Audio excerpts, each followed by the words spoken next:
বিসমিল্লাহির রহমানির রহিম। সম্মানিত সাংবাদিকবৃন্দ, আসসালামু আলাইকুম। আজ আমরা বাংলা ইসলাম ছাত্র শিবির ঢাকা বিশ্ববিদ্যালয় শাখার পক্ষ থেকে একটি গুরুত্বপূর্ণ বিষয়ের উপর আমাদের অবস্থান তুলে ধরতে আপনাদের সামনে উপস্থিত হয়েছি। এক, জুলাই জুলাই প্রদর্শনী ও বিচারিক হত্যাকাণ্ড সম্পর্কে আমাদের অবস্থান। ঢাকা বিশ্ববিদ্যালয়ের টিএসসি চত্বরে আয়োজিত জুলাই প্রদর্শনীতে আমরা 16 বছরের ফেস্টিভ্যালি দুঃশাসনে সংগঠিত বিচার বহির্ভূত হত্যাকাণ্ড এবং তথাকথিত বিচার নামক রাষ্ট্রীয় প্রতিহিংসার প্রকল্পকে তথ্য প্রমাণ সহ সম্পর্কে উপস্থাপন করেছি। আমরা দেখিয়েছি কিভাবে শেখ হাসিনার নেতৃত্বাধীন সরকার এই ভুয়া ও পাতানো বিচার ব্যবস্থা প্রতিষ্ঠা করে রাজনৈতিক প্রতিপক্ষকে দূর করার অপচেষ্টায় যুক্ত হয়েছে। আমাদের বক্তব্যে কিছু মহল, বিশেষ করে শাহবাগ ঘটনার কথা পরিচিত বাম চেতনাধারীরা বেশ অস্বস্তি বোধ করেছেন।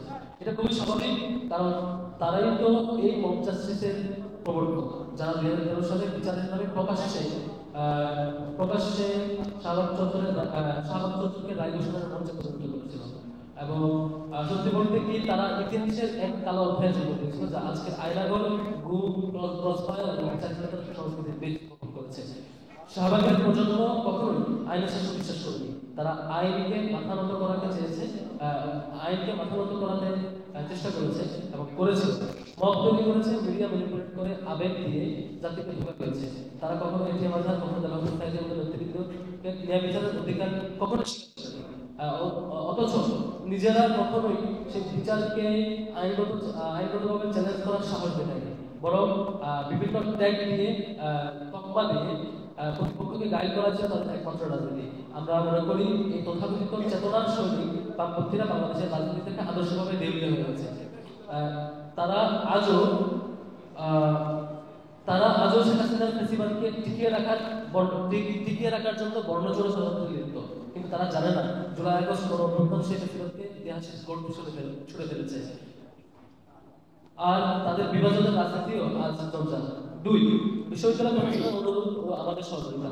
প্রদর্শনীর কিছু উপকরণ নিয়ে বিশ্ববিদ্যালয় প্রশাসন আমাদের সঙ্গে যোগাযোগ করে এবং সার্বিক শৃঙ্খলার কথা চিন্তা করে আমরা কিছু নির্দিষ্ট উপকরণ সরিয়ে নেওয়ার জন্য তারা অনুরোধ জানিয়েছে আমাদের কাছে। আমরা স্পষ্ট করে বলতে চাই, বিশ্ববিদ্যালয় ক্যাম্পাসের সার্বিক শৃঙ্খলা ও দায়িত্বশীলতার প্রশ্নে ইসলাম ছাত্র শিবির সর্বদাই ঐতিহ্যবাহী ভূমিকা রেখে এসেছে এবং অতীতেও রেখেছে, আজও তার ব্যতিক্রম করেনি। তাই প্রশাসনের অনুরোধকে সম্মান জানিয়ে আমরা প্রশাসনের নির্দিষ্ট অংশ বিশ্ববিদ্যালয় প্রশাসনকে সরিয়ে দিতে চাইলে আপনাদেরকে মাত্র সম্মান জানিয়েছি। উল্লেখ্য যে এই প্রক্রিয়া পরিচালনা করেছে প্রখর।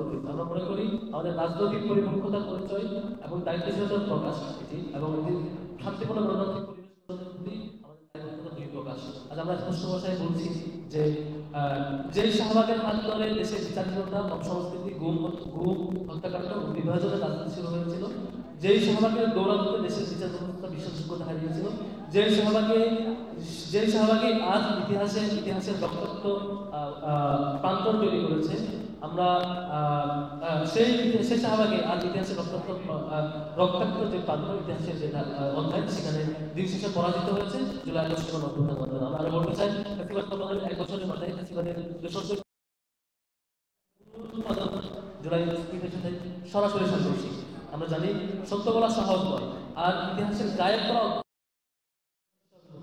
তবু আমরা বলছি, বিচারের নামে সংগঠিত এই ফাঁসি বিচার নয়, রাষ্ট্রীয় দায় শুধুমাত্র হাসিনা সরকার নয়, শাহবাগপন্থী সুবিধাভোগী বামপন্থীরাও এই দায় ধরে রাখতে পারে না। বিশেষ কয়েকটি কনসার্ট আমাদের, আপনারা খেয়াল করেছেন, আমাদের আজকের আয়োজনের প্রেক্ষিতে যারা বিক্ষোভ করেছে এবং ফেসবুকে মব তৈরি করার জন্য পোস্ট দিয়েছে, বিরোধিতা করেছে, প্রত্যেকে বিভিন্ন বাম সংগঠনের পদাধারী নেতা, এবং কেউ সভাপতি, কেউ সেক্রেটারি, কেউ ভিন্ন ভিন্ন পোস্টে, হয়তো 10-12টা সংগঠন মিলে হয়তো 20-50 জন আসছে। এই যারা আসছে তাদেরকে মিডিয়ার ভাইয়েরা অনেকেই দেখিয়েছেন যে সাধারণ শিক্ষার্থী হিসেবে, শিক্ষার্থীদের অভিভাবক হিসেবে দেখাইছে। বেশ কিছু মিডিয়া বেশ দ্বিচারিত আচরণ করেছে, স্পষ্টত তারা এবং শাহবাগ যারা করেছিল তাদের পরবর্তী উত্তরসূরি, তারা যখন সে সংগঠনের প্রতিনিধিত্ব করে এবং তাদের পোস্ট সহ সবাই জানে, তারপরে তাদের শুধুমাত্র সাধারণ শিক্ষার্থী হিসেবে দেখানো, এটি নিশ্চয়ই সাংবাদিকদের প্রতি অনুরোধ করবো যে তাদের স্বচ্ছতা এবং সুবিধা চাইছে। আর দ্বিতীয় হচ্ছে, আপনার সম্পর্কে দেখেছেন যে হত্যাকাণ্ড নিয়ে, আজকের বিচারিক আমাদের যে স্ট্যান্ড ছিল, আমরা মুক্তিযুদ্ধ নিয়ে এর আগেও অনেকবার বলেছি, বাংলাদেশের মুক্তিযুদ্ধের কেন্দ্রিক যত হত্যাকাণ্ড হয়েছে বা সামগ্রিক যা কিছু হয়েছে প্রত্যেকটার বিচার হওয়াটা আমরাও চাই। আমরাও ইসলামী ছাত্র শিবির মুক্তিযুদ্ধ মুক্তিযুদ্ধ এবং মুক্তিযুদ্ধের পরবর্তী যে লিগেসি, সেই লিগেসি বহন করে আমরা বলেছিলাম যে হচ্ছে মুক্তিযুদ্ধের এক্সটেন্ডেড রূপ হলো 24 অভ্যুত্থান মুক্তিযুদ্ধের বাইরের কোনো অধ্যায় নয়। মুক্তিযুদ্ধের মধ্য দিয়ে যে আমরা পূর্ণ স্বাধীনতা পাই নাই, মুক্তিযুদ্ধের পর যে স্বাধীনতা পেয়েছিলাম, পরে আধিপত্যবাদের কবলে আমরা পড়েছিলাম। একটা চক্র বাকশাল কায়েম করেছিল, বাকশাল কায়েম করে মুক্তিযুদ্ধের সাথে বিট্রে করেছে, মুক্তিযুদ্ধের বিপরীত আদর্শ এস্টাবলিশ করেছিল। বাকশালের সহযোগী হয়ে বাকশাল এস্টাবলিশ করে এই জাতিকে বিভক্ত করেছে এবং জাতিকে একটি হুমকির মুখে ফেলেছিল। পরবর্তীতে সেই গ্রুপের পরবর্তী প্রজন্ম এসে 13 সালে শাহবাগ কায়েম করেছে।